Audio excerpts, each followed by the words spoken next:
तो अक्षांश रेखाओं के बारे में पढ़ रहे थे, तो हम देखे कि ये जो पृथ्वी गोल है, इसमें जो क्षैतिज रेखाएं हैं ऐसे, इन रेखाओं को क्या कहते हैं? अक्षांश रेखा कहते हैं। इन अक्षांश रेखाओं में हमने देखा कि एक पृथ्वी गोल है, तो इस पृथ्वी के बीचों बीच एक अक्षांश रेखा होता है। पृथ्वी के बीचों बीच एक अक्षांश रेखा है। इस अक्षांश रेखा को हम क्या कहते हैं? लेकिन भूमध्य रेखा चूंकि भूमि को दो भाग में बांट रहा है, इसलिए ये आधा गोला उत्तरी गोलार्ध कहलाता है और ये आधा गोला दक्षिणी गोलार्ध कहलाता है। और उत्तरी गोलार्ध होने के कारण इधर भी 90 ठो अक्षांश रेखाएं हैं, 1 2 3 4 ऐसे करते करते, और इधर पर भी कितने ठो है? 90 ठो, है ना। तो ऊपर के जितने भी अक्षांश रेखाएं हैं सब कौन क्या कहलाएंगे? उत्तरीय अक्षांश। और नीचे के सभी अक्षांश रेखाएं दक्षिणी अक्षांश कहलाएंगे। अब चूंकि भारत कहां पर स्थित है? उत्तरी अक्षांश। भारत उत्तरी अक्षांश में है, तो मैंने आप लोगों को भारत का पोजीशन बताया था, है ना भाई। भारत का सबसे दक्षिणी बिंदु का नाम क्या है? पहले तो ये बताइए, भारत का दक्षिणी बिंदु का नाम क्या है? इंदिरा पॉइंट। कहां पर स्थित है? जगह क्या है? पोजीशन, पोजीशन अक्षांश में position 6 degree 4 minute. Very good. Bharat के मुख्य भूभाग का दक्षिणी बिंदु क्या है? नाम क्या है? नाम नाम नाम केप कैमोरिन। केप कैमोरिन या कन्याकुमारी। उस पॉइंट का कितने पोजीशन पर स्थित है? ये पॉइंट बताइए।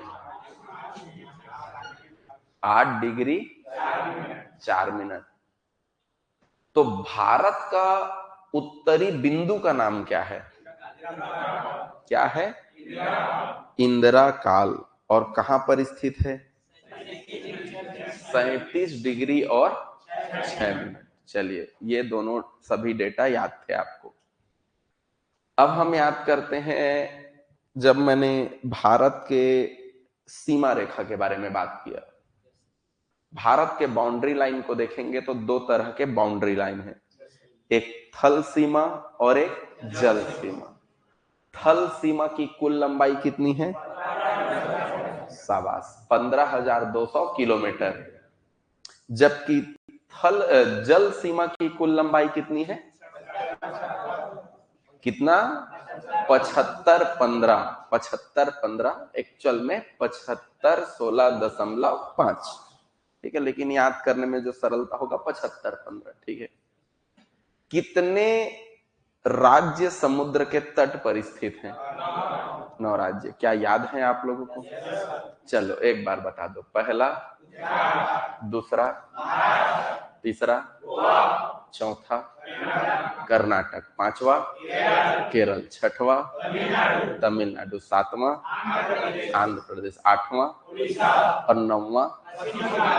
ठीक, मैप दिमाग में छप रहा है? ठीक, ऐसी होना चाहिए। घर में रिवीजन कर रहे हैं? शाबाश। बस याद रखना, रोज आपका यही सफलता, वो जो रोज पढ़ोगे ना, उतना आप उस पोस्ट के नजदीक पहुंचते जाओगे।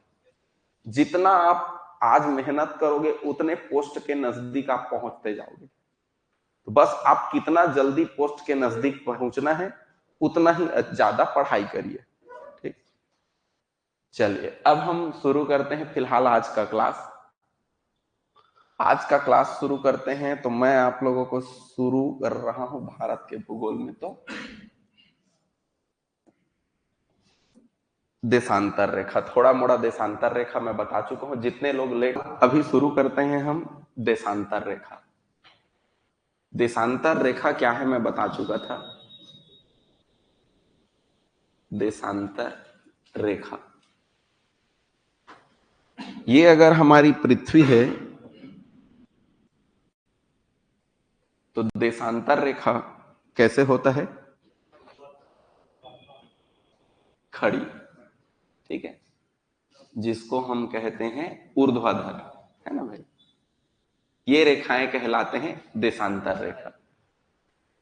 इस देशांतर रेखा की बात करें तो एक देशांतर रेखा ये बीचों बीच होता है। जैसे हम पढ़ रहे थे अक्षांश रेखा में, भूमध्य रेखा पढ़ रहे थे ना, तो वो धरती के बीचों बीच था। ठीक ऐसी धरती के बीचों बीच एक देशांतर रेखा होता है। इस देशांतर रेखा को कहते हैं 0 डिग्री देशांतर रेखा, ठीक है। 0 डिग्री देशांतर रेखा को ही जीएमटी रेखा कहते हैं। जीएमटी, जीएमटी का मतलब है Greenwich mean time. Greenwich mean time, सरल शब्द में मैं कहूं तो ग्रीनविच रेखा, ग्रीनविच रेखा कहते हैं इसको। ये कौन सा रेखा है? तो ये अंतरराष्ट्रीय समय रेखा है। अंतरराष्ट्रीय समय रेखा, ठीक है, समय रेखा। मतलब हर देश के 2 टाइम होते हैं, एक खुद का, अपने देश का, और एक दूसरे देश का। दूसरे देश का मतलब अंतरराष्ट्रीय समय। असल में ना समय हम कैसे निर्धारित करते हैं? समय निर्धारित करते हैं सूर्य के आधार पर। सूर्य जहां रहेगा वहां पर दिन होगा, और सूर्य हमारे धरती के एक ओर ही रह सकता है, दोनों ओर नहीं रह सकता। जैसे मान लो भाई आपका आंख सूर्य है, ठीक है, अगर आपका आंख सूर्य है तो क्या आप, ये पृथ्वी है, ये तो देख ही रहे हो, पृथ्वी तो है ही है, तो क्या आप पृथ्वी के पीछे को देख पा रहे हो? नहीं देख पा रहे। मतलब पृथ्वी के पीछे को नहीं देख पा रहे हो, इसका तात्पर्य यह है कि आप जिधर को देख रहे हो वो दिन है, और जो आप नहीं देख पा रहे हो उधर रात है। तो अब देखो पृथ्वी तो लगातार, पृथ्वी के आपको पता होगा कि पृथ्वी एक्चुअल में, मान लो मेरा आंख सूर्य है या मेरा सिर सूर्य है और ये पृथ्वी है, तो पृथ्वी का तो ऐसा है, पृथ्वी खुद भी घूम रही है और सूर्य के भी चक्कर लगा रही है। समझ आ रहा है? ऐसा, ठीक। तो इस तरह पृथ्वी के अपने आप से ऐसे घूमने को घूर्णन कहते हैं, और पृथ्वी के घूर्णन के कारण ही रात और दिन होता है। मतलब जिधर साइड सूर्य के सामने में पड़ रहा है उधर दिन, और जिधर सूर्य के पीछे पड़ रहा है उधर क्या होगा? रात होगा। ये बात समझ में आ गया? तो पृथ्वी के घूर्णन के कारण दिन और रात होते हैं, ठीक है। ये पॉइंट हम ये लिख देते हैं। पृथ्वी के घूर्णन के कारण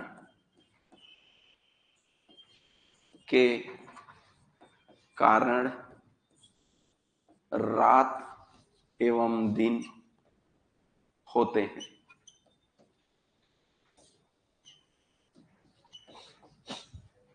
ये बात है। अब देखिए आप लोगों को भारत से दिखा रहा हूं। ये भारत है, ठीक है, दिख रहा हो तो ठीक है, नहीं दिख रहा हो तो भी ठीक है, समझ लीजिए भारत है, ठीक है। दूर वालों को नहीं दिख रहा हो, दिख रहे, ठीक। तो ये भारत है। अब यहां से ऐसे घूम के वापस यहीं तक आएगा, तो कितना समय लगेगा? 24 घंटा।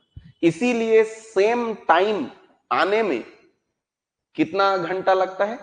24 घंटा। इसीलिए हमारा रेलवे का जो घड़ी होता है वो कितने घंटे का होता है? 24 घंटा। तो ये इसको कहते हैं घूर्णन काल। एक बार घूमने में लगा समय क्या कहलाता है? घूर्णन काल। तो घूर्णन काल मैं बताता हूं।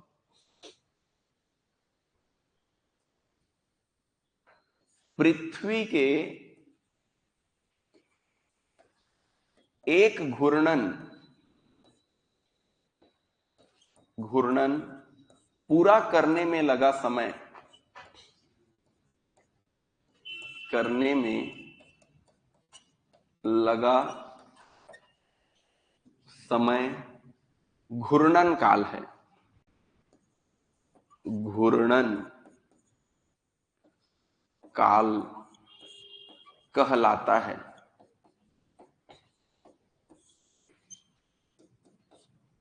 ये तो पृथ्वी का जो घूर्णन काल है, ठीक, वो होता है 24 घंटे। ठीक, पृथ्वी का घूर्णन काल 24 घंटा। 24 घंटे में एक बार वो घूमता है पूरा। ये है। अब मैं अगर कहूं कि एक बार घूमता है, मैंने कहा अगर हम गणित थोड़ा भी पढ़े हो और थोड़ा भी कुछ याद आ रहा हो, तो यहां से मैं अगर कोण गिनना चाहूं और मैं यहां से लेके यहां तक को पूरा एक राउंड को कोण गिनूं, तो कितना होगा? ये शाबाश, वेरी गुड। कितना अंश होगा? 360 अंश। मतलब मैं क्या ये कह सकता हूं कि 24 घंटे में हमारा पृथ्वी कितना डिग्री घूम रहा है? वेरी गुड, बहुत बढ़िया, शानदार। तो देखो हमारा जो पृथ्वी है वो 24 घंटे में, घंटे को आवर इंग्लिश में लिख दिया, 360 डिग्री घूमता है। कोई दिक्कत? No sir. तो मैं क्या कह सकता हूं? एक घंटे में, देखो बचपन में हम एक गणित बनाते रहे होंगे। यदि 15 पेन का मूल्य 30 रुपया है तो एक पेन का मूल्य कितना होगा? ठीक है, तो 15 पेन का मूल्य बराबर 30, तो एक पेन का मूल्य बराबर, इसको पक्षांतर कर दो तो 30/15 ऐसा। तो वैसे ही पक्षांतर का नियम, जब इस 24 को पक्षांतर करेंगे तो हम 360/24 कर देंगे। तो 360/24 करेंगे तो एक घंटे के बराबर इसको डिवाइड करेंगे तो 15 डिग्री आएगा। डिवाइड करना नहीं आएगा तो मैं बता देता हूं डिवाइड कैसे किया जाता है। ऐसा पहाड़ा पढ़िए कि ऊपर भी कटे और नीचे भी कटे। अब 12 से अगर समझ में आ रहा है तो 12 से पढ़िए, 2 से समझ में आ रहा है तो 2 से पढ़िए, 4 से समझ में आ रहा है तो 4 से पढ़िए, लेकिन ऐसा पहाड़ा पढ़ना है कि ऊपर और नीचे दोनों कट जाए। और सबसे बड़ा पहाड़ा अगर आप सोच डालो तो वो और बेहतर है, जल्दी हो जाएगा काम हमारा। 12 से दिख रहा है ना, तो 12 दूनी 24, 12 तिया, अब 12 शून्य 0। अब फिर 2 से पहाड़ा पढ़ना है। ऐसा पढ़ना है कि जिसका पहाड़ा पढ़ोगे ऊपर को भी कटाना है, नीचे को भी उसी से कटाना है। तो अब 2 का पहाड़ा पढ़ते हैं, 2 से दोनों कटेंगे ना।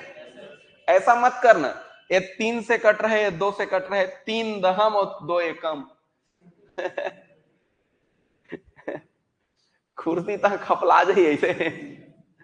अब माता सीता धरती में समा रही थे, इसने सब अंदर धरती गरु हो गए, इसका पापी आदमी बने कही ठोकन बात नहीं समझे कही। तो ओकरे पहाड़ा पड़ना है जेकर से ऊपर और नीचे दोनों कट जाए। तो 2 से ऊपर भी कटी और नीचे भी कटी। ठीक है, तो 2 एकम 2 और 2 एकम 2 और शेष बचेगा 1, 2 घटाएंगे तो, और ये 0 उतर जाएगा तो 10 बन गया, और 2 पंछे 10। ठीक, अब अभी ये मेरे खैर टेंशन में मत आवा, गणित में मैं कटाएला और सीखा हूं। गणित तो एकदम 0 लेवल ले चालू करबो, जोड़ घटाव ले। ठीक है, काबर की मैं जाना था 30 जन के गणित चालू करिए तो पसीना थर थर थर थर बहाए। एकदम 0 ले चालू करबो, घबराए की जरूरत नहीं है। ठीक है, तो अब देखो यहां से, तो 1 घंटे में कितना डिग्री आ गया? 15 डिग्री। मैं अगर 60 मिनट में कहूं तो भी तो वही बात है ना यार, 1 घंटे को ही हम क्या कहते हैं? 60 मिनट। तो कभी कभी 1 घंटे कह देगा, कभी कभी 60 मिनट कह देगा। ठीक है, तो 60 मिनट में हमारा धरती कितना घूमता है? 15 डिग्री। ये देखो, 1 घंटा में फिर 15, फिर 1 घंटा में फिर 15, फिर 1 घंटा में 15, ऐसे करते करते 24 घंटा में यदि गवर्नमेंट आके तक गिर जा, 24 घंटा में कितना हो गया? कितना डिग्री? 360 डिग्री वो घूम जाता है। कौन? पृथ्वी के बारे में पढ़ रहे हैं। अभी पिछले आप लोगों के पुलिस में ही है या एसआई में है, इसी टॉपिक से एक प्रश्न बना है। ठीक है, हाँ, तो अब वो पूछ दिया है 1 डिग्री घूमने में कितना टाइम लेता है। देखो, आपको अगर याद कर लो तो भी अच्छा, और नहीं याद करो तो भी अच्छा। नहीं याद करोगे तो ये बेसिक को जो जानते ही हो कि एक बार घूमने में 24 घंटा लगता है। डायरेक्ट ये प्रश्न भी बनता है कि घूर्णन काल कितना होता है, तो ये तो याद करना ही पड़ेगा। तो 24 घंटे के बराबर 360। अब मैं जो भी चीज निकाल रहा हूं वो इसी से ही निकाल रहा हूं। ठीक है, ये 360 डिग्री, 24 घंटे में 360 डिग्री, तो 1 घंटे में हमने 24 को पक्षांतर किया तो डिवाइड होके 15 आ गया। तो 1 घंटे में 15 डिग्री यानी कि 60 मिनट में 15 डिग्री। अब मैं दोनों को आधा कर दूं तो, दोनों को आधा कर दूं, अगर 30 मिनट में कहे तो कितना डिग्री कहूंगा? 7.5 डिग्री। इस कॉमन सेंस को याद रखना, क्योंकि इसका प्रयोग मैं आगे जब भारत के बारे में बताऊंगा तब मेरा काम आएगा। ठीक है, 60 डिग्री में 15 हो रहा है तो दोनों को आधा कर दूंगा, तो 30 मिनट में कितना डिग्री घूमेगा? 7.5। इस कॉन्सेप्ट को याद रखना। अब मैं इसी बात को थोड़ा एक और बदलाव इसमें ले रहा हूं। 60 मिनट में कितना डिग्री घूम रहा है? मात्र 15 डिग्री घूम रहा है। ठीक, अब प्रश्न डायरेक्ट ऐसा पूछ दे कि 1 डिग्री घूमने में कितना टाइम लेगा, तो आपके पास 2 ऑप्शन है। या तो आप इस जगह से इसको हल करो, या तो डायरेक्ट इसी जगह से हल कर सकते हो, या आपके ऊपर। तो मैं यहीं से करता हूं। 1 डिग्री निकाल, देखिए जब यहां पर हमने 1 घंटे को कहा था तो 24 को पक्षांतर किया था। अब अगर मुझे 1 डिग्री का मान निकालना है तो मैं पक्षांतर किसको करूंगा? डिग्री वाले मान को पक्षांतर। जिसका मान निकालना रहता है उसी को पक्षांतर करना है। 1 डिग्री में कितना टाइम लगेगा कहेगा, तो मैं 15 को पक्षांतर कर दूंगा, तो 60 मिनट बटे कितना हो जाएगा? 15। और यहां पर क्या बचेगा? 1 डिग्री। जब पक्षांतर होता है तो 1 बचता है। ठीक है, तिर्यक पक्षांतर होता है तब, तिर्यक पक्षांतर कभी भी होगा तो 1 बचेगा। ठीक है, तो अब यहां से 15 को से डिवाइड करो, 15 का पहाड़ा पढ़ो, 15 एकम 15 और 15 चौक 60। तो 1 डिग्री में कितना मिनट लगेगा? 1 डिग्री घूमने में 4 मिनट। तो 1 डिग्री घूमने में 4 मिनट, ये प्रश्न पूछा गया। ठीक है, ये अब आपके पास 2 ऑप्शन, या तो कॉन्सेप्ट को याद रखो कि कैसे आ रहा है ये, ठीक है, या तो सीधा सीधा याद रखो घूर्णन काल कितना है। घूर्णन काल कहूं तो एक बार घूमने में लगा समय कितना है? 24 घंटा। घूर्णन काल कितना है? 24 घंटा। 24 घंटा घूर्णन काल है। एक पॉइंट तो ये याद कर लिया। दूसरा पॉइंट क्या याद करना है कि दूसरा पॉइंट याद करना है 1 घंटा में कितना डिग्री घूमता है। तो 1 घंटा में 15 डिग्री घूमता है। 1 घंटा में कितना डिग्री? 15 डिग्री। इसके जस्ट उलट 1 डिग्री घूमने में कितना टाइम लेता है? तो 1 डिग्री घूमने में कितना मिनट? 4 मिनट का टाइम लेता है। अब मैं 2 तरीका आप लोगों को बता रहा हूं, आप इसी जगह से दोनों को निकाल सकते थे। ठीक, आप यहां से अगर 1 डिग्री निकालते तो 24/360 करते, लेकिन 24/360 करते तो आंसर किस में आता? आवर में आता, क्योंकि ये क्या है? आवर। और आवर को मिनट में बदलने के लिए कितने का गुणा करते? 60 का गुणा करते, तो भी आंसर जो आता वो 4 मिनट ही आता। ठीक, तो या तो आप ये 3 डेटा याद रखो, या तो ये तीनों डेटा कैसे आए हैं वो भी मैंने आपको सिखा दिया। घूर्णन काल 24 घंटे, मतलब 24 घंटे में 360 डिग्री, 1 घंटे में 15 डिग्री घूमेगा, और 1 डिग्री घूमने में मात्र 4 मिनट लगेगा। या तो इसको सीधा याद रखो, या तो आप ये गणित याद रखो, आपके पास दोनों ऑप्शन है। समझ आ गया बात? अब यहां से मैं आगे बढ़ता हूं। यहां से आगे बढ़ूं तो अब मैं ले लेता हूं मैप।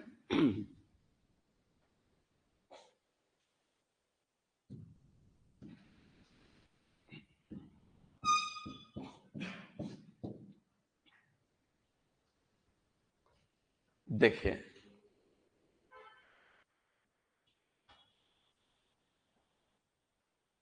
हम ले लेते हैं मैप, ये वाला ले लेते हैं।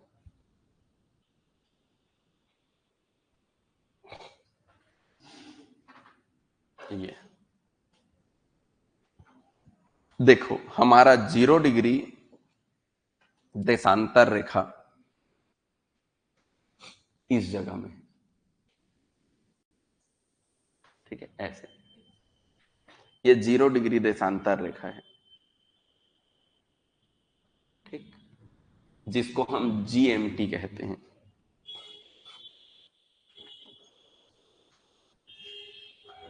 जीरो डिग्री देशांतर। मैं सबसे पहले आप लोगों से पूछना चाह रहा हूं दिशा। मैंने आपको बताया है दिशा के बारे में, कभी भी कोई भी सब्जेक्ट पढ़े हम, ऊपर क्या होगा? उत्तर। नीचे क्या होगा? दक्षिण। राइट साइड क्या होगा? पूर्व। और लेफ्ट साइड क्या होगा? पश्चिम। ठीक है, क्या आप जानते हैं सूर्य कौन से दिशा से उगता है? कौन से दिशा? पूर्व से उगता है। ठीक है, अब यही मैप है, और आप जान रहे हैं ये दिशा कौन है? पूर्व। तो सूर्य कहां से उगेगा?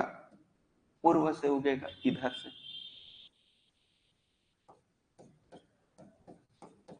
ठीक है, सूर्य पूर्व से उगेगा। समझ आया? मतलब पहले दिन इधर के देशों में होगा कि इधर के देशों में होगा? पूर्व के देशों में। सबसे पहले दिन कौन से देशों में होगा? पूर्व के देशों में होगा। समझ आया? क्लियर है? तो सबसे पहले दिन इस पूर्व के देशों में होगा, और सबसे पूर्व में हमारा जो देश है वो है, पहले मानते थे जापान को, एक्चुअल में है न्यूजीलैंड। समझे? अभी न्यू ईयर आने वाला है ना, देखना कौन से देश न्यू ईयर पहले मनाएगा। ठीक है, न्यूजीलैंड सबसे पहले न्यू ईयर मनाएगा, क्योंकि उसके देश में सूर्य सबसे पहले आ जाएगा।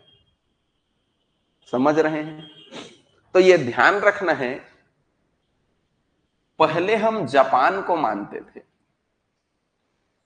इसीलिए जापान को, यह न्यूजीलैंड है, न्यूजीलैंड। ठीक, इसीलिए यह याद रखना कि जापान को उगते सूरज का देश कहते थे। उगते सूरज का देश का देश। उगते सूरज का देश कौन है? जापान। लेकिन सर्वप्रथम सूर्योदय न्यूजीलैंड में होता है। सर्वप्रथम सूर्योदय न्यूजीलैंड में होता है।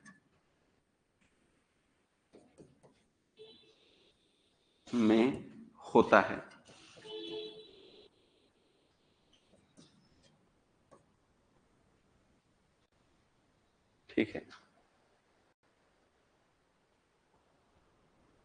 सबसे पहले सूर्योदय कहां होता है? न्यूजीलैंड। लेकिन उगते सूरज का देश किसे कहते हैं? जापान। क्योंकि पहले हमारे पास एकदम कोई सैटेलाइट नहीं था, तो सच एकदम एक्चुअल चीज हमें नहीं पता चलता था, तो लोग जापान को ऐसे हल्ला कर दिए। एक टाइम हल्ला हुआ कि चांद से विश्व की सबसे बड़ी दीवार चीन की दीवार दिखती है। हल्ला करने वाला कौन? चीन। ठीक है। चांद पर जाके कोई पहले देखा ही नहीं था। चीन ने दावा कर दिया कि हमारे वैज्ञानिक जो है स्पेस में गए हैं, स्पेस से देखने पर धरती का यह हमारी विश्व की सबसे बड़ी दीवार चीन दिखती है। ठीक। हम लोग जब छोटे छोटे थे तो जनरल नॉलेज में पढ़ते थे उसको। आप लोग भी अगर पुराना जनरल नॉलेज होगा तो देखना, ये सब धोखा है, झूठ है, झूठ चीनियों के द्वारा फैलाया गया। ठीक। अपने देश का नाम बढ़ा चढ़ा कर दिखाने के लिए। तो वैसी हल्ला हुआ कि सबसे पहला सूर्य जापान में उगता है, सबसे पहला सूर्य जापान में उगता है। तो बस ये नाम पड़ गया, उगते सूरज का देश किसे कह दिया? जापान। लेकिन सबसे पहले सूरज कहां उगता है? न्यूजीलैंड। क्योंकि सूर्य कौन से दिशा में उगता है? पूर्व में, और सबसे पूर्वी देश न्यूजीलैंड है। समझ आया बात? अब देखिए यहां से, ये तो ठीक ठीक है, लेकिन सर समय का निर्धारण तो यहां से होता है। ठीक।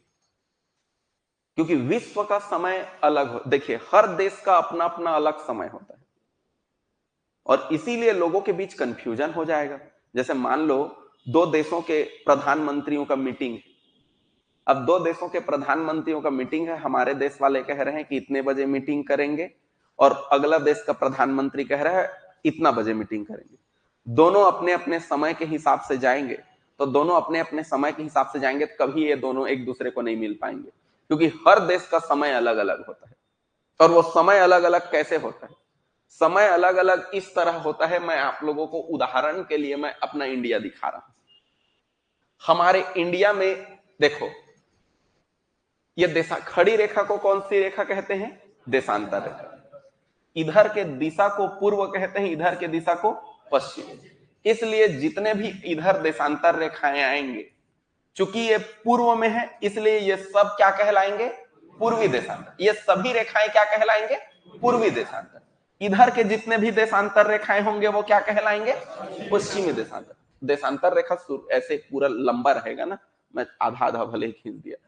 ठीक। तो इधर वाले पूर्वी देशांतर कहलाएंगे। ये सब पूर्वी देशांतर, यहां से लेके यहां तक जितने भी रेखा है सब पूर्वी देशांतर है। पूर्वी देशांतर। तो भारत कौन से देशांतर में स्थित है?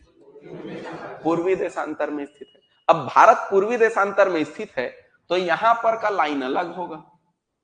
ठीक। और ये वाला बिंदु का लाइन अलग होगा। होगा कि नहीं होगा? जो हमारे भारत का सबसे अंतिम बिंदु है यहां पर, ये वाला जगह, ये गुजरात है। गुजरात। और यहां पर जो राज्य है वो है अरुणाचल प्रदेश। अरुणाचल प्रदेश। और एग्जैक्ट जगह कौन सा है कहोगे? जैसे हम यहां पर अलग जगह, यहां पर अलग जगह पढ़े थे ना कि भारत का दक्षिणतम जगह कौन है, उत्तरी जगह कौन है। तो यहां पर गौर माता, गौर माता गौ माता, गौर माता। और यहां पर है की बीथू, की बीथू, की बीथू। ठीक है। शहरी आदमी मन गौ माता के गोबर ला थूकत है, गौ माता के गोबर ला थूकत है। तो गौ माता से गौर माता और गोबर ला थूकत है, तक की भी थू। ये याद रख लेना है। ये की भी थू जो है, ये सबसे पूर्वी बिंदु है भारत का, उसके उस पार हमारा देश नहीं है। और ये गौर माता, गौर माता सबसे पश्चिमी बिंदु है, इसके इधर भारत नहीं है, वो आखिरी जगह है भारत का। उत्तर दक्षिण पढ़ चुके हो, उत्तर और दक्षिण का आखिरी बिंदु। आज मैं पढ़ा रहा हूं पूर्वी और पश्चिमी। पूर्वी राज्य कौन सा है भारत का? अरुणाचल प्रदेश। पश्चिमी राज्य कौन सा है भारत का? गुजरात। पूर्वी बिंदु कौन सा है भारत का? किबिथु। पश्चिमी बिंदु कौन सा है भारत का? गौरमात। ये सब पॉइंट आपको नोट करना है। ठीक है। भारत का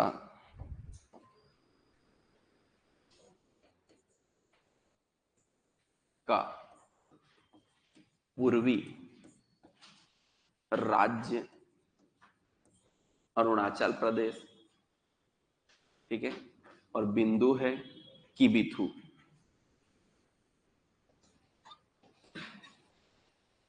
ठीक। भारत का दक्षिणी, दक्षिणी बोलता हूं जी, पश्चिमी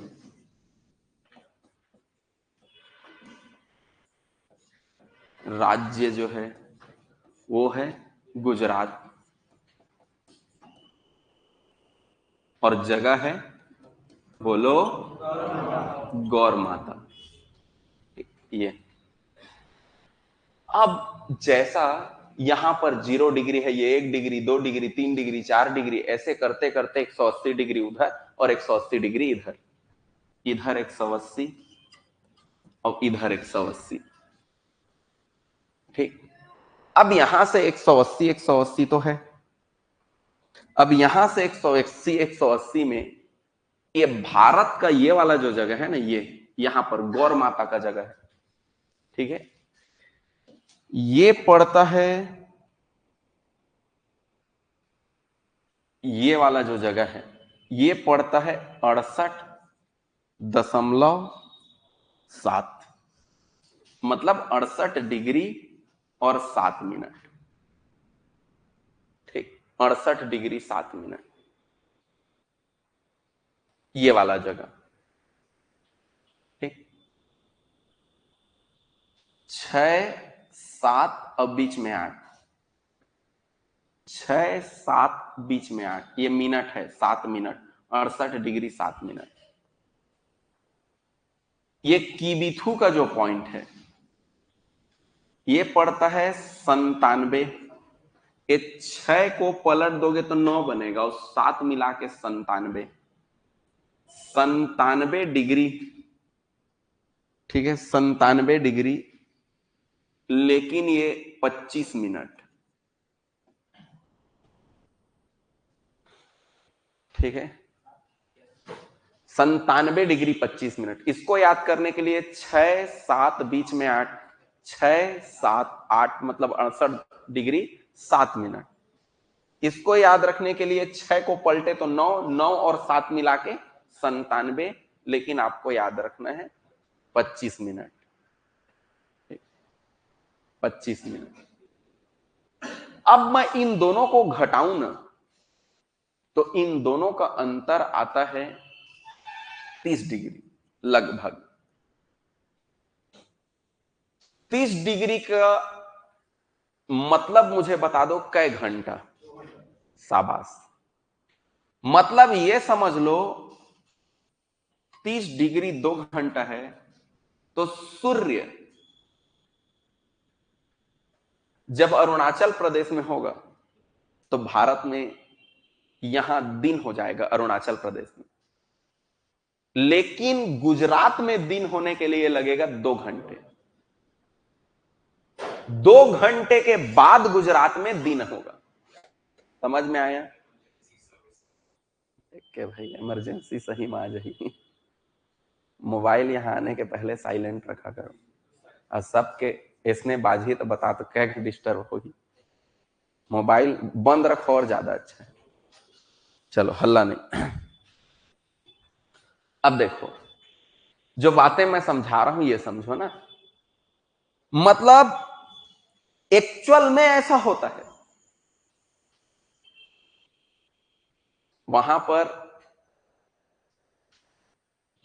अभी एसएससी जीडी वालों का जो सिलेक्शन हुआ था, पिछला वाला लड़के लोगों का, तो उन लोगों का ट्रेनिंग असम में था। तो उन लोग कहते थे सर यहाँ हमारे यहाँ 4 बजे सूर्य निकल जाता है। समझ रहे? सही में होता है।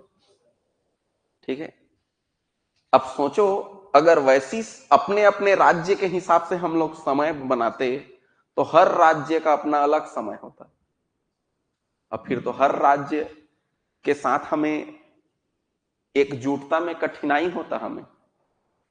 और इसीलिए यह कहा किया गया कि भाई एक देश है तो एक समय होना चाहिए। तो पूरे विश्व के लिए एक समय बनाया गया 0 डिग्री को। अगर 2 देश का कभी भी कोई भी मीटिंग होगा, कोई खेल होगा, चाहे कुछ भी होगा, तो 2 ठो समय डिसाइड होगा। अब उस देश के जनता को बताने के लिए कि इतने बजे हो रहा है, उसके देश का टाइम वहां बताएंगे। लेकिन जिन लोग मीटिंग करने जा रहे हैं उन लोगों को आईएसटी टाइम में मतलब सॉरी जीएमटी टाइम में बताएंगे कि इस टाइम में आपको जाना है।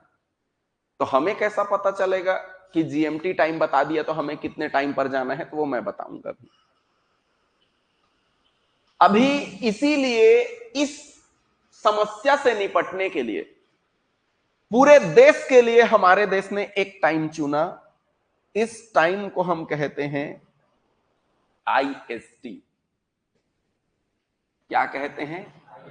IST, Indian standard time. ठीक, नहीं दिख रहा होगा तो नोट्स में दिख जाएगा आपको। ठीक है, भेजाएगा।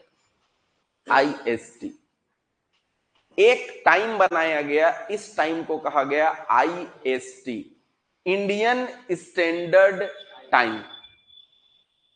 अब चाहे वो जम्मू में रहे, जम्मू कश्मीर में रहे, चाहे कश्मीर कन्याकुमारी में रहे, चाहे अरुणाचल प्रदेश के किविथु में रहे, चाहे गुजरात के गौर माता में रहे, चाहे हमारे छत्तीसगढ़ के रायपुर में रहे, पूरे देश में एक ही टाइम चलेगा और वो टाइम होगा आईएसटी टाइम।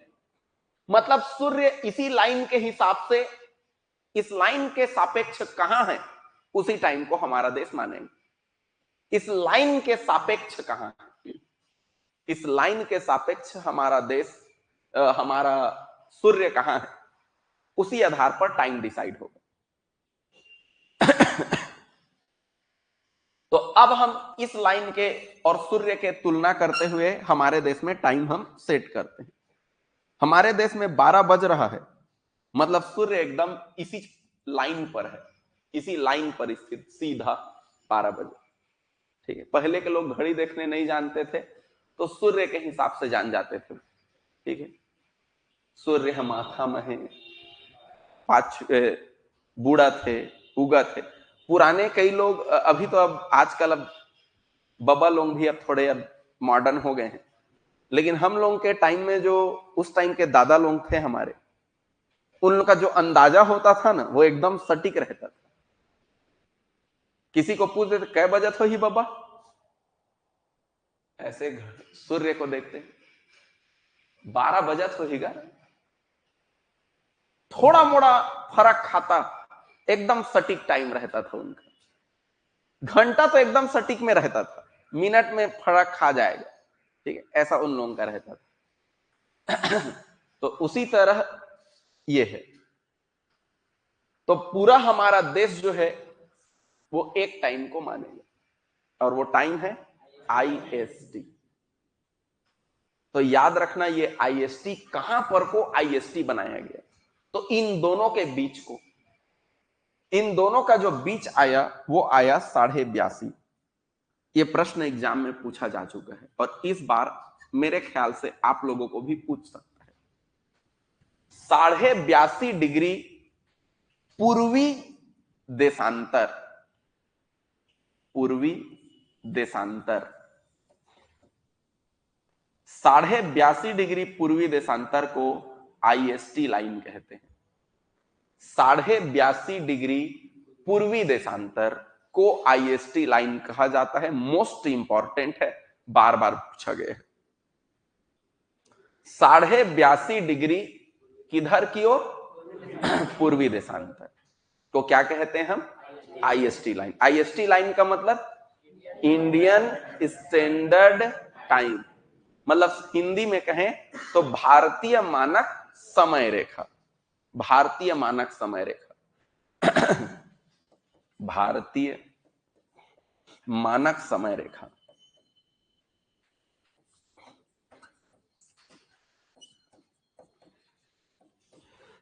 भारतीय मानक समय रेखा, इस आधार पर चलता है हमारा समय घड़ी। हमारा घड़ी इसी आधार पर चलता है। अब देखो, यहां से हम आगे बढ़े। अब कई ठो डाटा पढ़ लिए भाई, अब थोड़ा सा डाटा को ध्यान रखना पड़ेगा। डाटा में आज हम लोगों ने पढ़ा कि पृथ्वी का घूर्णन काल कितना घंटे का है? 24 घंटा। घूर्णन काल मतलब 24 घंटा में कितना डिग्री घूमेगा? 360। शाबाश। तो फिर 1 घंटा में कितना डिग्री घूमेगा? 15 डिग्री। Very good. तो 1 डिग्री घूमने में कितना टाइम लगाएगा? 4 मिनट। वेरी गुड, बहुत सुंदर। डायरेक्ट प्रश्न बनेंगे इनसे, ठीक है। इसके बाद आपको याद रखना है, ये आइए, हमारा भारतीय मानक समय रेखा कहां पर स्थित है? 82.5 डिग्री। लेकिन कौन से देशांतर? पूर्वी देशांतर मत भूलना। वो उत्तरी देशांतर, पश्चिमी देशांतर, दक्षिणी देशांतर ऐसा ऑप्शन में देगा। तो देखो ये कौन से दिशा में है? पूर्व में। हमारे खुद के भारत का पश्चिमी बिंदु पहले लेते हैं। पश्चिमी बिंदु पर कौन सा राज्य है?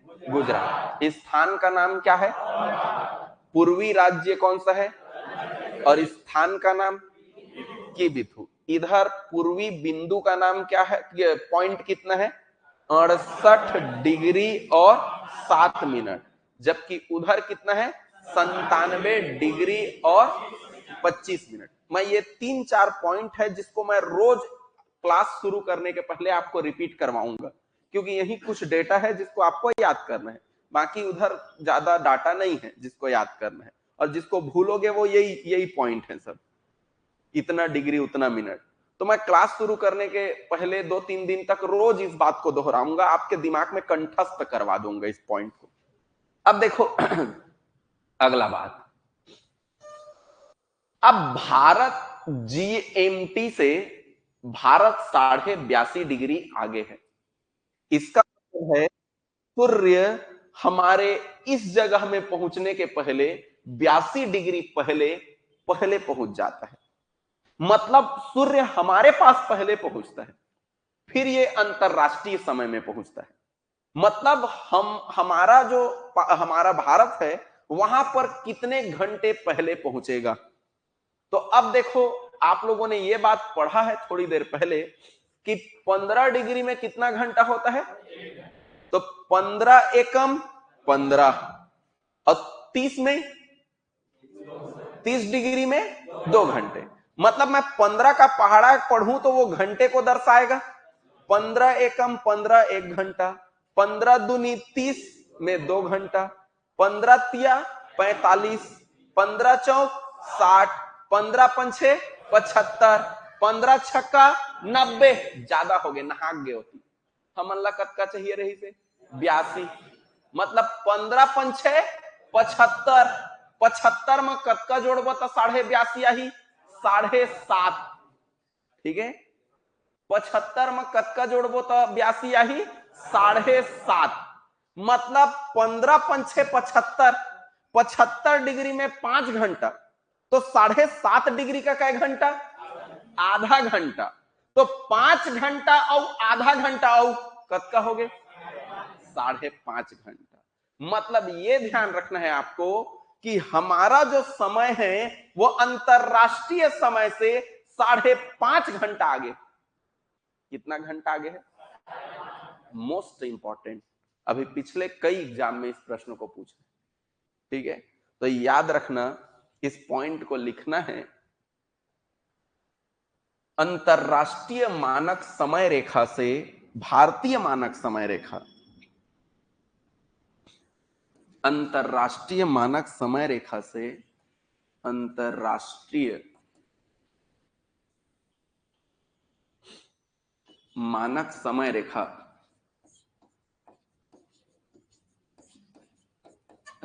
से भारतीय मानक समय रेखा, अंतरराष्ट्रीय मानक समय रेखा मतलब मैं जीएमटी की बात कर रहा हूं ना, और भारतीय मानक समय मतलब आईएसटी की बात कर रहा हूं। मानक समय रेखा यानी कि आईएसटी 5.5 घंटा आगे है, 5.5 घंटा आगे है। ठीक, ये हो गया।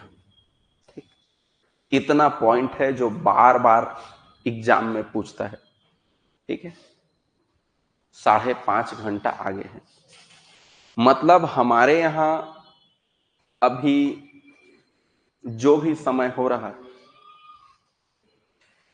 आईएसटी टाइम से 5.5 घंटा हम आगे हैं। जीएमटी से हम 5.5 घंटा आगे। मैं ऑनलाइन आपको लाइव दिखा देता हूं।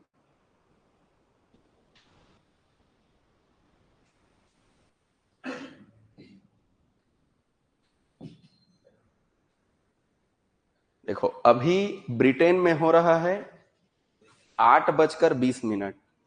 ठीक है, आपका टाइम बताओ तुरंत। ठीक, 8:20। ठीक है, और 5.5 घंटा मैं इसमें जोड़ देता हूं।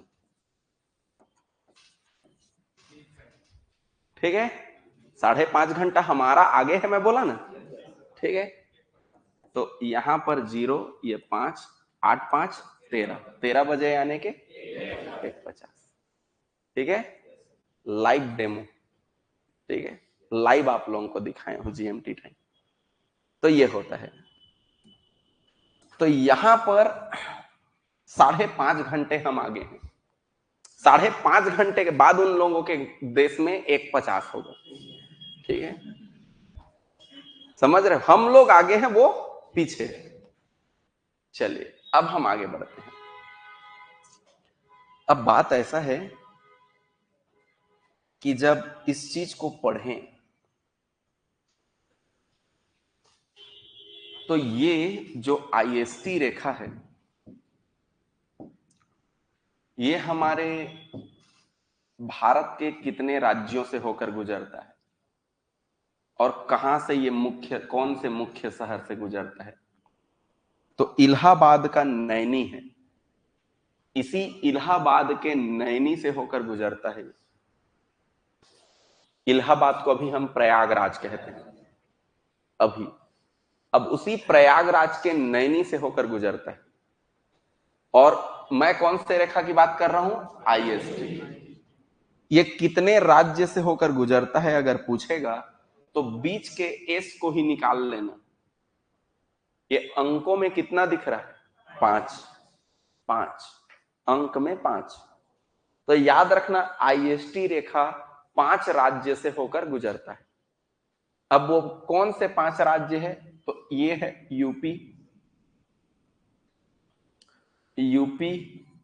MP, CG.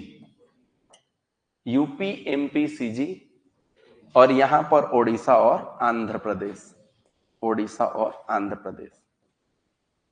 ठीक है, अब अगर ऐसे याद रख लो मैप तो भी ठीक है, यूपी एमपी सीजी ओडिशा और Andhra Pradesh, UP MP CG Orissa और आंध्र प्रदेश। या ऐसा नहीं याद रखोगे, ट्रिक से याद रखोगे तो भी ठीक है, अंधा छे उ दिशा के मध्य में, अंधा छे उ दिशा के मध्य में, के मध्य, अंधा छे उ दिशा के मध्य, अंधा छे उ दिशा के मध्य, अंधा छे उ दिशा के मध्य। अंधा से याद रखना है आंध्र प्रदेश, आंध्र प्रदेश। छह से याद रखना है छत्तीसगढ़, छत्तीसगढ़। उ से याद रखना है उत्तर प्रदेश, उ से उत्तर प्रदेश। दिशा शब्द आता है उड़ीसा में, उड़ीसा, उड़ीसा, उड़ीसा। और मध्य से याद रखना है मध्य प्रदेश, एमपी, मध्य प्रदेश। अंधा छे उ दिशा के मध्य, अंधा छे उ दिशा के मध्य। अंधा से आंध्र प्रदेश, छे से छत्तीसगढ़, उ से उत्तर प्रदेश, दिशा से उड़ीसा, मध्य से मध्य प्रदेश। ऐसे आप लोगों को याद हो जाएगा। अब अगर याद आ रहा हो तो मैंने पिछले क्लास में कर्क रेखा का परिभाषा बताया, कर्क रेखा का ट्रिक बताया। मित्र पे गमछा झार, मी से मिजोरम, त्र से त्रिपुरा, पे से पश्चिम बंगाल, गमछा में ग से गुजरात, म से मध्य प्रदेश, छ से छत्तीसगढ़, झ से झारखंड और र से राजस्थान। अब अगर इसको देखोगे तो यहां पर उस कर्क रेखा के ट्रिक में भी छ था, छत्तीसगढ़, और ये आईएसटी रेखा के भी ट्रिक में छत्तीसगढ़। कर्क रेखा और आईएसटी रेखा एक ही राज्य में मिलते हैं और वो राज्य है अपना छत्तीसगढ़। तो याद रखना कर्क रेखा और आईएसटी रेखा हमारे छत्तीसगढ़ में ही मिलते हैं। तो ये देख लीजिए, ये दोनों रेखाएं आपको दिख रहे हैं। ये है कर्क रेखा जो आपने पिछले क्लास में पढ़ा था, और ये है आईएसटी रेखा, और ये दोनों जिस राज्य में मिल रहे हैं ये राज्य कौन सा है? छत्तीसगढ़। ठीक, तो छत्तीसगढ़ में ये दोनों रेखाएं मिलते हैं। आया बात समझ में? ठीक, इसको हम और अब छत्तीसगढ़ के कौन कौन से जिले से जाता है, क्या है, इसको छत्तीसगढ़ के टॉपिक में पढ़ेंगे। ठीक है, अब हम इतना पॉइंट इसको याद रखना है आपको। अब मैं आप लोगों को आगे बता देता हूं। अब हमारा आईएसटी रेखा और जो कर्क रेखा, ये कर्क रेखा, आईएसटी रेखा, अक्षांश रेखा, देशांतर रेखा से संबंधित जो पॉइंट है वो हमने कवर कर लिया यहां। ठीक है, तो ये चीजें ध्यान रखना है। अब हमारा जो टॉपिक है, अब हम इसे आगे ले लेते हैं यहां पर। अब हम नया टॉपिक ले रहे हैं और हमारा जो नया टॉपिक है भारत के तट, भारत के तट या भारत के समुद्री तट।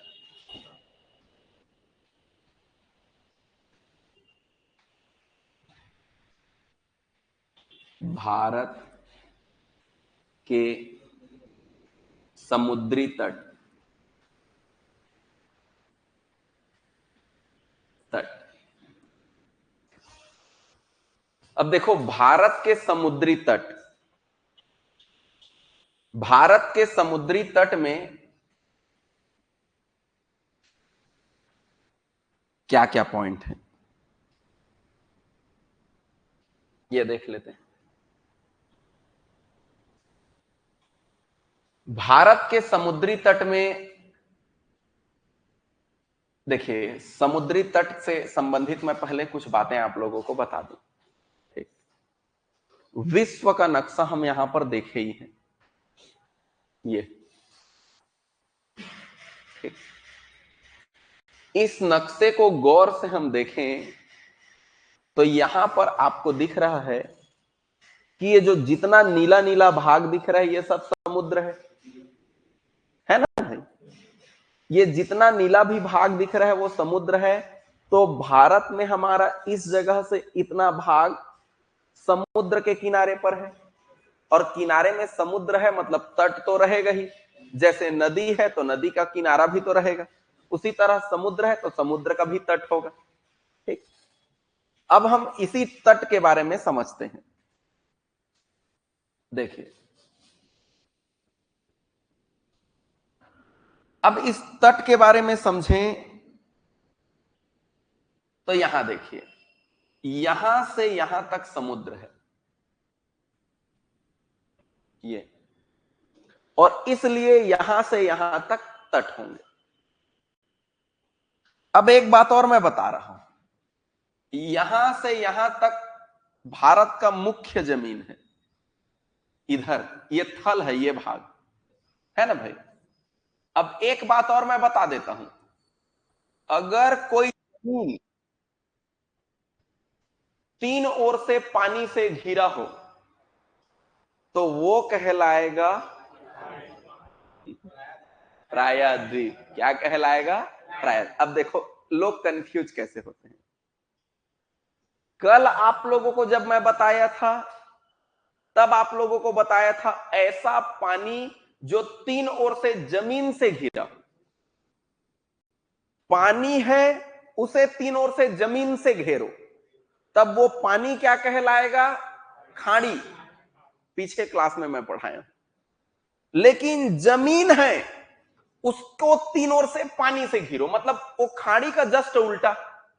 उसमें पानी को घेरा था जमीन से, इसमें जमीन को घेरना है पानी से। ठीक, तो यहां पर ये वाला भाग कहलाएगा प्रायद्वीप। क्या कहलाएगा? प्रायद्वीप। प्रायद्वीप, ये प्रायद्वीप कहलाएगा। इसीलिए दक्षिण भारत को प्रायद्वीपीय भारत कहते हैं। ठीक है, ये हमारा जो दक्षिण भाग है वो प्रायद्वीपीय भारत कहते हैं इसी को। अब देखो, आप जानते हैं कल के पिछले क्लास में आप लोग पढ़ चुके हैं कि भारत के 9 राज्य समुद्र के तट पर हैं। ठीक है, जो नहीं पढ़े हैं, जो आज पहली बार आए हैं, उनके लिए मैं एक बार फिर यहां लिख देता हूं। यहां से यहां तक गुजरात है, गुजरात। यहां से यहां तक है महाराष्ट्र, महाराष्ट्र।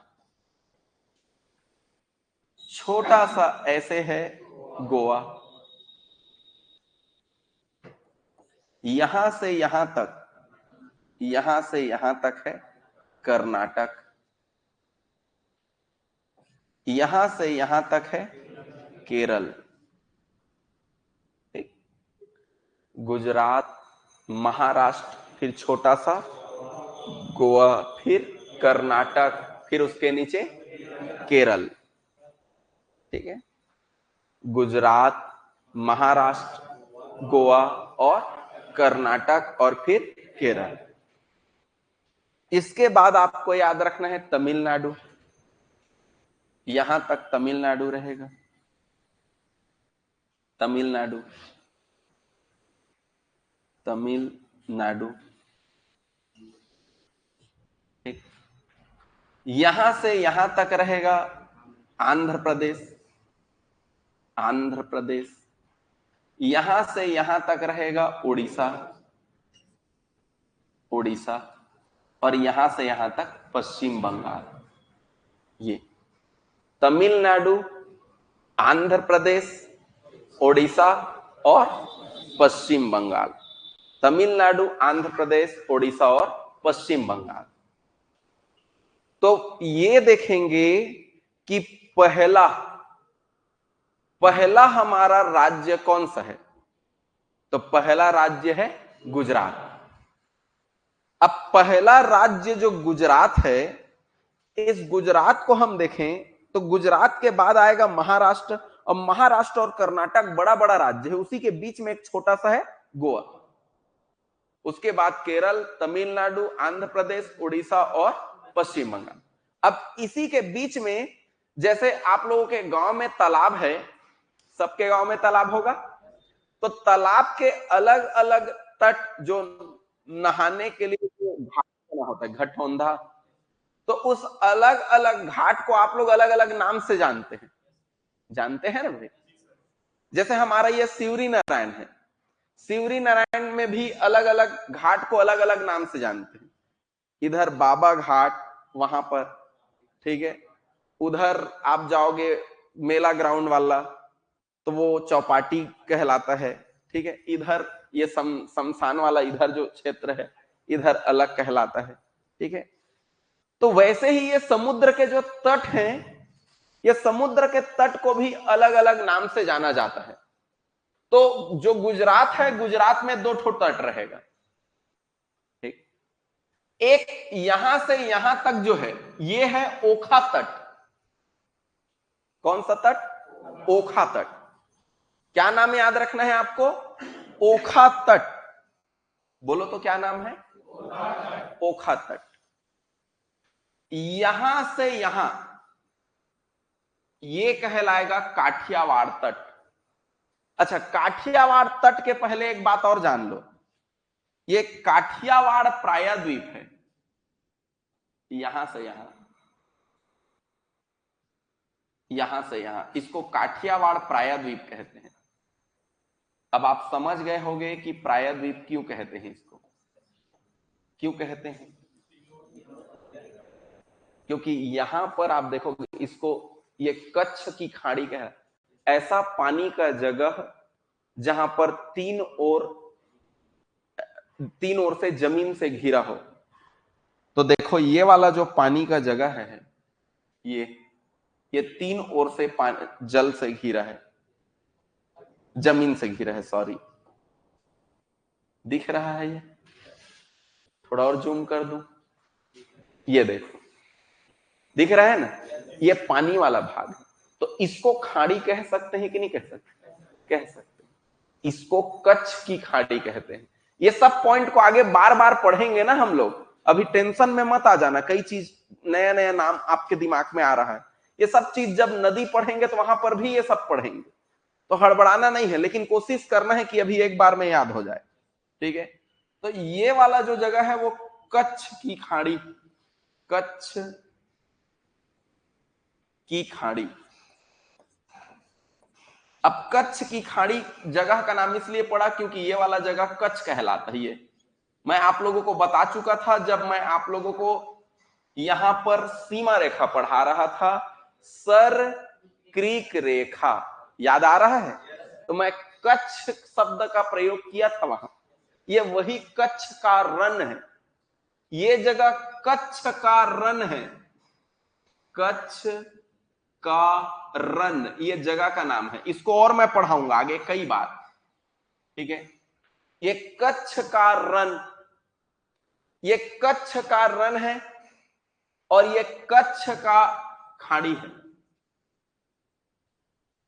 ये कच्छ का खाड़ी है, सॉरी, ठीक है।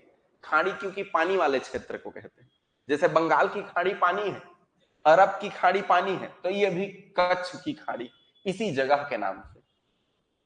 अब ये वाला काठियावाड़, अच्छा एक और खाड़ी को बता रहा हूं, ये है, ठीक। इस खाड़ी को कहते हैं खंभात की खाड़ी, खंभात की खाड़ी, ठीक है। ये सब को दोबारा पढ़ेंगे हम लोग जब नदी का चैप्टर पढ़ेंगे तो, ठीक है। लेकिन अभी से एक बार सुन लिए रहेंगे तो वहां पर पढ़ेंगे, हाँ हाँ सुने हैं, थोड़ा बने लागी, ठीक। तो इस तरह ये याद रखना है, कच्छ की खाड़ी, यहां पर खंभात की खाड़ी, ठीक है। ये और खंभात की खाड़ी के बारे में बात कर रहे थे, ठीक है। तो कच्छ का रन और कच्छ के रन के बाद कच्छ की खाड़ी और कच्छ की खाड़ी के बाद खंभात की खाड़ी। खाड़ी मतलब वो पानी का क्षेत्र जहां तीन ओर से जमीन हो। यहां देखो, यहां पर भी तीन ओर से जमीन, यहां पर भी तीन ओर से जमीन, ऐसा पानी का क्षेत्र। अब रहा बात यहां पर काठियावाड़ तट। अब काठियावाड़ ये जो तट है, ये है काठियावाड़ प्रायद्वीप में। प्रायद्वीप मैंने ऐसा कहा है कि प्रायद्वीप वो क्षेत्र होगा जहां पर जमीन होगा और वो तीन क्षेत्र से किससे घिरा होगा? पानी से घिरा होगा। बात को समझ रहे हैं? तो तीन ओर से पानी से घिरा होगा, तो ऐसे जमीन को हम क्या कहेंगे? प्रायद्वीप कहेंगे। ये तीन ओर से जो जमीन से घिरा हो, इसे हम क्या कहेंगे? प्रायद्वीप। बात समझ रहे हैं? तो अब यहां पर देखिए, तीन ओर से पानी से घिरा हुआ ऐसा जमीन है ये, और इसलिए प्रायद्वीप है, जिसको मैंने पहले ही बोला। तो ये काठियावाड़ प्रायद्वीप पर काठियावाड़ तट है, ठीक। तो इसको हम यहां लिख दिए रहते हैं, ये कहलाएगा काठियावाड़ प्रायद्वीप। काठियावाड़ प्रायद्वीप, काठियावाड़ प्रायद्वीप। और काठियावाड़ प्रायद्वीप में क्या है? काठियावाड़ तट है, ठीक। ये है। तो दो ठो हमने तट पढ़ लिया। पहला पढ़ लिया ओखा तट और दूसरा पढ़ लिया काठियावाड़ तट। ओखा तट और काठियावाड़ तट दोनों कहां मौजूद है? कौन से राज्य में? हाँ, ये पूछा गया है प्रश्न में। ये दोनों गुजरात में मौजूद है। काठियावाड़ तट और ओखा तट दोनों गुजरात में मौजूद है। ये ओखा लिखा है, ओखा, ठीक। ये अब देखिए, यहां से ये है महाराष्ट्र और ये है गोवा। तो महाराष्ट्र से लेके गोवा तक कोंकण तट, कोंकण तट, कोंकण, कोंकण, कोंकण क्या है मैं बता रहा हूं। देखिए, इसी क्षेत्र में कोंकणी एक जनजाति है, कोंकणी। और कोंकणी जनजाति के लोग जिस क्षेत्र में रहते हैं, उस क्षेत्र को कोंकण तट कहते हैं। कोंकणी जनजाति, कोंकणी जनजाति जिस क्षेत्र में रहते हैं, जनजाति मतलब आदिवासी समुदाय के लोग जो जंगलों में निवास करते हैं, इनको जनजाति कहते हैं। सरल शब्द में आप इन्हीं को एसटी कहते हो, ठीक है। तो उन जनजाति, कोंकण जनजाति, जैसे हमारे यहां आप लोग उराव, भील, हाँ, इस तरह के सुनते हैं ना भाई, गोंड, तो उसी तरह ये भी एक कोंकणी जनजाति है। और ये कोंकणी जनजाति जिस समुद्र के आसपास के जंगल में रहते हैं, तट के आसपास के जंगल में, उन तटों को कोंकण तट कहते हैं। और वो तट कहां से कहां तक फैले हैं? तो महाराष्ट्र से गोवा तक, महाराष्ट्र से गोवा तक फैले। तो गुजरात में दो तट, ओखा तट और काठियावाड़ तट। महाराष्ट्र से गोवा तक कोंकण तट। कौन सा तट? कोंकण तट। इसके बाद देखिए, यहां पर कर्नाटक वालों की बोली जो है वो कन्नड़ है। कर्नाटक वाले कन्नड़ बोली बोलते हैं। कर्नाटक वाले जो बोली बोलते हैं उनको क्या कहते हैं? कन्नड़। तो कर्नाटक में जो उनके बोली, उनके जो भाषा है कन्नड़ भाषा, उसी कन्नड़ भाषा से याद रखना है कन्नड़ तट। तो कर्नाटक में कन्नड़ तट, कर्नाटक में कन्नड़ तट। इसके बाद देखो, जब हम गले में माला पहनते हैं तो ऐसा आकार बनता है, ऐसे, ये गले का माला। और उसी तरह के आकार यहां से यहां हमारे बने हैं, ठीक। तो इस तरह यहां से यहां तक के आकार जो बने हैं, ये मालाबार तट, माला के जैसा जो आकार बना, जहां से यहां से माला के जैसे आकार बन रहा है, तो मालाबार तट, ये याद रखना है। और मालाबार तट कौन से राज्य में है? कहे तो केरल, केवल यहीं तक ध्यान रखना, केवल यहां तक केरल। माला बनना यहां से शुरू हुआ तो मालाबार तक यहां तक। चलो माइंड में बैठाना है, बसाना है। सबसे पहले गुजरात में 2 तट, ऊपर ओखा तट और नीचे काठियावाड़। फिर से बोलो, ओखा तट और काठियावाड़। फिर महाराष्ट्र और गोवा में कोंकण तट। फिर से बोलो, क्या नाम है? कोंकण तट। फिर कर्नाटक वाले कन्नड़ बोलते हैं तो कन्नड़ तट। और फिर केरल में माला बनेगा तो मालाबार तट। याद हो गया? इसके बाद देखो, ये भारत का कोर है। ये वाला जो जगह है वो भारत का कोर है। यहां से कोर, कोर मतलब कोना। ये केरल यहां से यहां तक ऐसे है और ये कोर है भारत का, ये वाला जगह। ठीक। अब कोर, भारत के कोर जिस राज्य में है वहीं पर है कोरोमंडल तट। तो कोरोमंडल तट तमिलनाडु में। आपने पिछले क्लास में पढ़ा, मुख्य भूभाग का दक्षिणी बिंदु या दक्षिणी राज्य तमिलनाडु है। तो भारत का जो कोर है वो है तमिलनाडु में। तो तमिलनाडु में कोर से कोरोमंडल तट। कोर से क्या याद रखना है? कोरोमंडल तट। इसके बाद देखो यहां पर आंध्र प्रदेश, उत्तरी सरकार या रॉयल सीमा तट। अंग्रेजों ने आकर इधर के ही तटों पर कब्जा किया ताकि अन्य क्षेत्रों पर अपना जहाज ले जाकर व्यापार कर सके।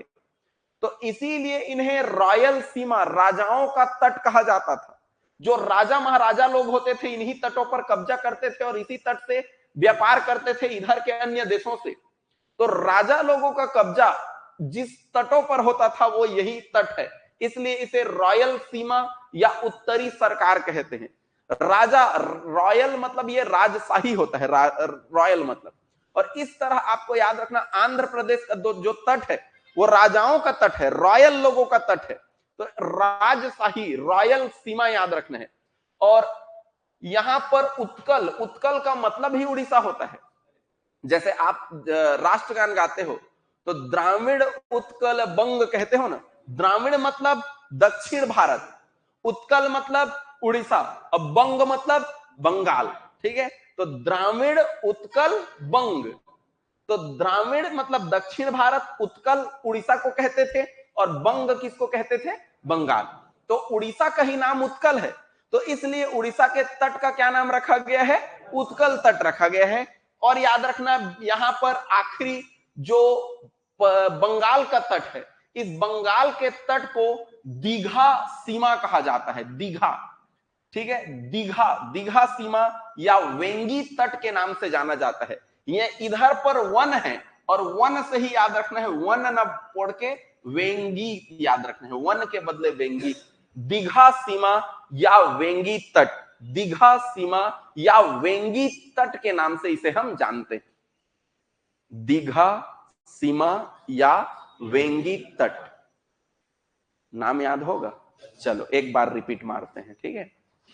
सबसे पहले गुजरात, गुजरात में ओखा तट और काठियावाड़ तट।